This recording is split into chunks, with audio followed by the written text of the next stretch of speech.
amigos, hoje é um dia muito especial, porque eu quero falar com vocês sobre a minha preocupação em relação ao futuro da humanidade. Infelizmente, nós vamos deixar o pior legado para os nossos filhos e para os filhos dos nossos filhos. Se toda a população mundial hoje entrasse no padrão de consumo da classe média americana, precisaríamos de três planetas Terra. Portanto, não é suportável. Nós temos de usar a nossa capacidade intelectual para encontrar respostas brilhantes para preservar os recursos intelectuais e emocionais, para salvar o planeta. Mas, infelizmente, a nossa espécie, que é a única que pensa e tem consciência que pensa, em meio a mais de 10 milhões de espécies, infelizmente, nunca honrou adequadamente a arte de pensar, por isso nunca desenvolveu de maneira coletiva as funções mais importantes da inteligência, como gerenciar pensamentos, proteger a emoção, colocar-se no lugar do outro, trabalhar perdas e frustrações, pensar antes de reagir e pensar não apenas como grupo social, filosófico, religioso ou intelectual, mas pensar como humanidade. Se palestinos e judeus, se latinos e norte-americanos, se ocidentais e orientais desenvolvessem coletivamente essas funções da inteligência, nós perceberíamos que a humanidade é uma única família e que deveríamos ter um caso de amor com ela. Por isso escrevi o livro Petrus Logos, o Guardião do Tempo. Esse livro fala sobre a destruição dos recursos hídricos, a poluição ambiental, o aquecimento global. Fala, portanto, do péssimo legado que, como eu disse, vamos deixar para as próximas gerações. Um livro que fala também sobre a terceira grande guerra mundial. As bombas que jamais deveriam sair dos celeiros, como bombas atômicas, bombas de hidrogênio, bombas de nêutrons. Nessa saga, nessa aventura, saíram, infelizmente, destruíram, geraram a grande catástrofe que se abateu sobre a humanidade. E a humanidade ressurge do caos. Ela tem a oportunidade de recomeçar. Porém, grande parte das espécies e grande parte da população mundial foi dizimada. Portanto, a humanidade, nesse recomeço, começa a destruir tudo aquilo que gerava um consumo irresponsável, toda a tecnologia, destruiu também os centros comerciais, a indústria dos aparelhos, dos automóveis, dos computadores. Voltamos nesta saga ao tempo da Idade Média. Os profetas daquela era, 100 anos depois da Terceira Grande Guerra, disseram que o ser humano é um consumidor voraz, que ele tem um instinto para consumir, tanto como ele o tem da fome e da sede. E foram radicais.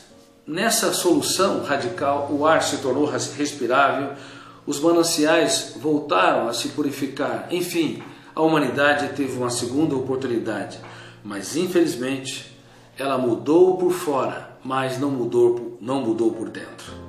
O ser humano, ele voltou a desenvolver o poder pelo poder, a necessidade neurótica de ser o centro das atenções, a necessidade neurótica de estar sempre certo, a necessidade ansiosa de que o mundo gravite em nossa própria órbita. E não apenas isso, desenvolveu o preconceito, guerras, o domínio de uma minoria por uma grande maioria. Até que surge um príncipe, Petrus, e que ama o conhecimento, por isso se torna Petrus Logos, e que vai contra o seu pai, que era o grande rei do reino de Cosmos, o maior reino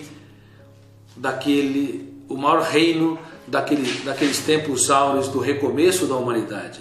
E Petrus, por ir contra o seu pai, que era um grande ditador, e também contra os conselheiros do rei, contra os generais daquele tempo, contra os ministros, ele assinou a sua sentença de morte.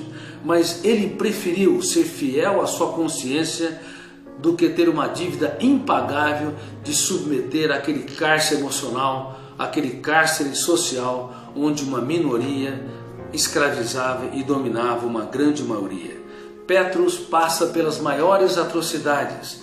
Ele veste a máscara da humilhação, uma máscara de ferro terrível que deformava o rosto, que só os grandes criminosos a vestiam.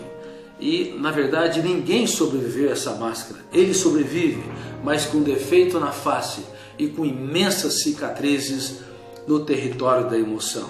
Mas mesmo assim não se calou. Petrus ainda continua contra as atrocidades do seu pai e, infelizmente, ele sofre uma punição mais severa. É considerado um doente mental e é internado na Câmara dos Loucos.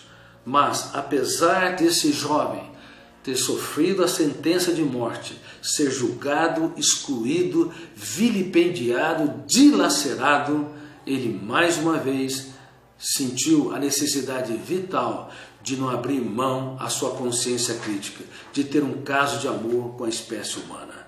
Portanto, Petrus Logos revela um jovem que deveria ser um espelho para todos os jovens nesse tempo, para que tenha um caso de amor com a sua qualidade de vida e tenha um romance com a humanidade. Queridos amigos, 3 bilhões a 3 bilhões e meio de pessoas, cedo ou tarde, desenvolverão um transtorno psiquiátrico. Isso indica que nós tomamos o caminho errado. Depressão, ansiedade, dependência de drogas, psicoses, transtornos alimentares como bulimia, anorexia, vigorexia, transtorno obsessivo-compulsivo, doenças psicossomáticas, revelam uma humanidade que está adoecendo rápida e coletivamente. Portanto, não apenas estamos destruindo os recursos naturais, mas também, como eu digo, nesta saga estamos destruindo os recursos emocionais. Eu espero que você tenha a oportunidade de ler o livro Petrus Logos e se torne um Petrus, e se torne alguém que seja apaixonado pela humanidade, seja apaixonado pelo futuro da nossa espécie. Não apenas, por favor, leia esse livro, se você o desejar, mas também debata suas ideias, dê conferências para os jovens, dê conferência para as pessoas nas empresas, nas escolas, nas universidades. Por que estou pedindo isso? Porque se nós não fizermos uma corrente do bem, se nós não nos levantarmos para se preocupar com o futuro do planeta, nossa espécie não será viável. Portanto, eu gostaria muito que você tivesse essa missão de ajudar a salvar o planeta. E não apenas isso, mas também de dominar a fera que está dentro de si. Porque este livro fala de uma fera que era amiga de Petrus quando ele dominava raiva, medo, ciúmes, vingança, ódio. Mas quando ele não dominava esse instinto, essa fera poderia devorá-lo e devorar todos ao seu redor. Sejam Petrus Logos no século XXI. Tenha um caso de amor com a sua qualidade de vida, com a sua família, com a sua sociedade e com a espécie humana. Este livro tem causado tanto impacto com aqueles que já leram os originais que provavelmente vai ser filmado em Hollywood. Um forte abraço a todos vocês e um forte abraço à juventude mundial.